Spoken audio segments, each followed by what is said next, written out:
नमस्कार, जय हिंद, वंदे मातरम। स्वागत है आप सबका मध्य प्रदेश के सबसे बड़े न्यूज चैनल। तो चलिए दोस्तों, नजर डालते हैं मध्य प्रदेश के मुख्य समाचार टुडे ब्रेकिंग के साथ साथ एमपी राज्य की आज की बड़ी खबरों पर। आज मध्य प्रदेश के किसानों, गरीबों, मजदूरों, बेरोजगारों और माता बहनों के लिए बहुत बड़ी खुशखबरी सामने आ रही है। साथ ही मोहन यादव ने 25 नए नियम लागू करने का ऐलान कर दिया है। उसके बाद मध्य प्रदेश के आम लोगों पर बड़ी गाज गिर सकती है। तो यह नए नियम क्या है, इसकी जानकारी आपको वीडियो में बताएंगे।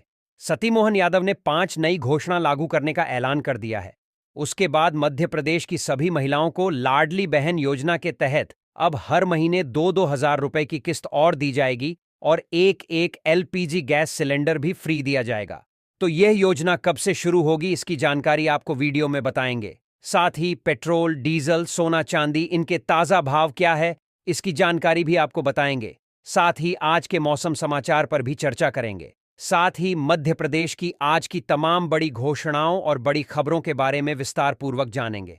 अगर आप मध्य प्रदेश के रहने वाले हैं तो आप हमारे इस चैनल को सब्सक्राइब जरूर करिएगा, ताकि आपको मध्य प्रदेश की तमाम बड़ी खबरें सबसे पहले देखने को मिले। तो चलिए शुरुआत करते हैं आज की पहली और बड़ी खबर के साथ। केंद्रीय मंत्री स्मृति ईरानी ने कहा, हार के डर से कांग्रेसियों को भागने की आदत पड्डीडीडीएच गई है। चाहे तो अमेठी वालों से पूछ लो, खजुराहो सीट पर भी कांग्रेस हार स्वीकार कर चुकी है। अब की बार 400 पार। स्मृति ईरानी ने ये बात बुधवार को पन्ना में आम सभा में कही।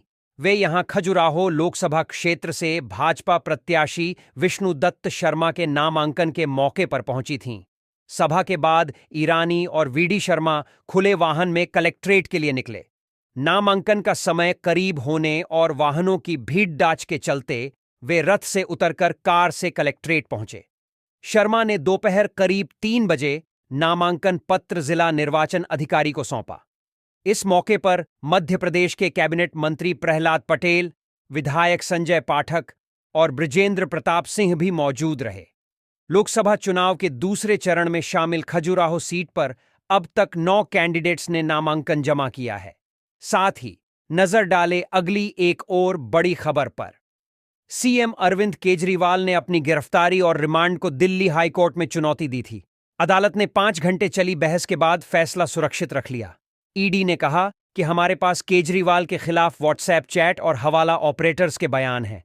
वहीं केजरीवाल के वकील अभिषेक मनु सिंघवी ने कहा कि इस बात के कोई सबूत नहीं है कि केजरीवाल मनी लॉन्ड्रिंग में शामिल थे। साथ ही नजर डाले अगली एक और बड़ी खबर पर। मध्य प्रदेश में अप्रैल महीने में आंधी बारिश का ट्रेंड है। पिछले 10 में से 7 साल बारिश हुई थी। अब की बार भी ऐसा ही मौसम रहेगा। 7 अप्रैल से अगले 2 दिन प्रदेश के कई जिलों में आंधी बारिश का दौर रहेगा। जबलपुर, भोपाल, शहडोल, रीवा समेत 18 जिलों में बारिश हो सकती है। आईएमडी भोपाल के अनुसार 5 अप्रैल से वेस्टर्न डिस्टर्बेंस, पश्चिमी विक्षोभ एक्टिव हो रहा है। इसका असर 1 से 2 दिन के बाद प्रदेश में देखने को मिलेगा। खासकर पूर्वी हिस्से में बारिश, आंधी और बादल रहेंगे। साथ ही नजर डाले अगली एक और बड़ी खबर पर।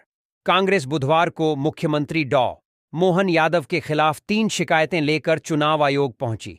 कांग्रेस चुनाव आयोग कार्य प्रभारी जेपी धनोपिया ने एक शिकायत में कहा कि 29 मार्च को कांग्रेस विधायक कमलेश शाह और 1 अप्रैल को अन्य लोगों को सीएम हाउस में मुख्यमंत्री द्वारा राजनीतिक सदस्यता दी गई। ये आचार संहिता में शासकीय भवन का दुरुपयोग है। दूसरी शिकायत में धनोपिया ने कहा कि 1 अप्रैल को मुख्यमंत्री छिंदवाड़ा पहुंचे थे। उनके पास काम के लिए गए कुछ वोटरों से उन्होंने कहा, सांसद हमारा नहीं, विधायक हमारा नहीं, ऐसे में काम नहीं होंगे। वोटरों को भाजपा के पक्ष में परिवर्तित करने के लिए धमकी देना आचार संहिता का उल्लंघन है। तीसरी शिकायत में कांग्रेस ने मुख्यमंत्री पर छिंदवाड़ा सांसद नकुलनाथ के लिए अपमानजनक शब्द कहने का आरोप लगाया। साथ ही नजर डाले अगली एक और बड़ी खबर पर। मध्य प्रदेश में अब 1 अप्रैल से रोड पर चलना महंगा हो गया है। प्रदेश के कई नेशनल हाईवे और स्टेट हाईवे पर टोल टैक्स बढ़ा दिया गया है, जिसका सीधा असर आम आदमी की जेब पर भी पड़ेगा। टोल टैक्स की नई दरें 1 अप्रैल से लागू हो गई हैं। वहीं सरकार ने टैक्स में बढ़ोतरी को मंजूरी भी दे दी है। टोल टैक्स में करीब 7.5% की वृद्धि की गई है। जानकारी के मुताबिक कि मध्य प्रदेश के 4 नेशनल हाईवे और 6 स्टेट हाईवे के लिए अगले माह से टोल टैक्स महंगा कर दिया गया है। 4 नेशनल हाईवे पर 1% से 3.5% की वृद्धि की गई है, जबकि 6 अन्य मार्ग स्टेट हाईवे के हैं, जिनके टोल टैक्स में 7% तक की वृद्धि की गई है। साथ ही नजर डालें अगली एक और बड़ी खबर पर। देश भर में आज पेट्रोल और डीजल की नई कीमतें जारी हो गई हैं। सरकारी तेल कंपनियों की ओर से हर दिन सुबह 6 बजे देश भर में पेट्रोल डीजल के रेट अपडेट किए जाते हैं, जिसके मुताबिक आज राष्ट्रीय स्तर पर तेल की कीमतों में कोई बदलाव नहीं हुआ है। वहीं राज्य स्तर पर बात करें तो आज देश के राज्यों में पेट्रोल डीजल सस्ता भी हुआ है। कई राज्यों में पेट्रोल डीजल के दाम स्थिर हैं, जबकि कुछ राज्यों में पेट्रोल डीजल के भाव बढ़े भी हैं। साथ ही नजर डाले अगली एक और बड़ी खबर पर। छिंदवाड़ा में लोकसभा चुनाव में प्रत्याशियों के नामांकन के बाद राजनैतिक पार्टियों के प्रचार प्रसार ने जोर पकड़ लिया है।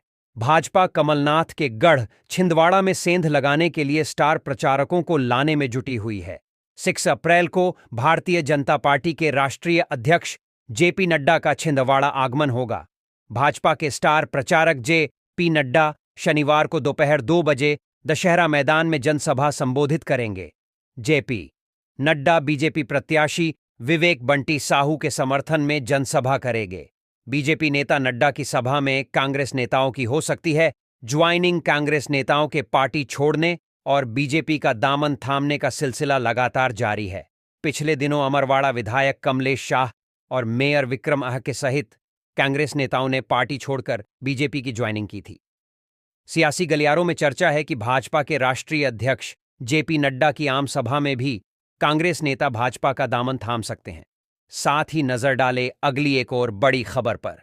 सुप्रीम कोर्ट ने धार स्थित भोजशाला में जारी सर्वे को लेकर सुनवाई का विस्तृत आदेश जारी कर दिया है। इसके मुताबिक कोर्ट ने सर्वे तो जारी रखने के लिए कहा है, लेकिन यह भी साफ कर दिया है कि वहां खुदाई नहीं की जाएगी। टीम को सर्वे शुरू किए 13 दिन हो गए हैं। सर्वे शुरू करने के 3-4 दिन बाद से ही परिसर के आसपास खुदाई शुरू कर दी गई थी। मौलाना कमालुद्दीन वेलफेयर सोसाइटी की ओर से सुनवाई के दौरान अंतिम समय में सुप्रीम कोर्ट से मांग की गई थी कि परिसर के भौतिक स्वरूप में कोई बदलाव न किया जाए और खुदाई भी रोकी जानी चाहिए। हाई कोर्ट की डिवीजन बेंच ने जो आदेश जारी किए थे, उसमें परिसर की बाउंड्री वॉल से 50 मीटर तक खुदाई कर सर्वे करने के भी आदेश थे। इसी के तहत सर्वे टीम ने खुदाई शुरू कर दी थी।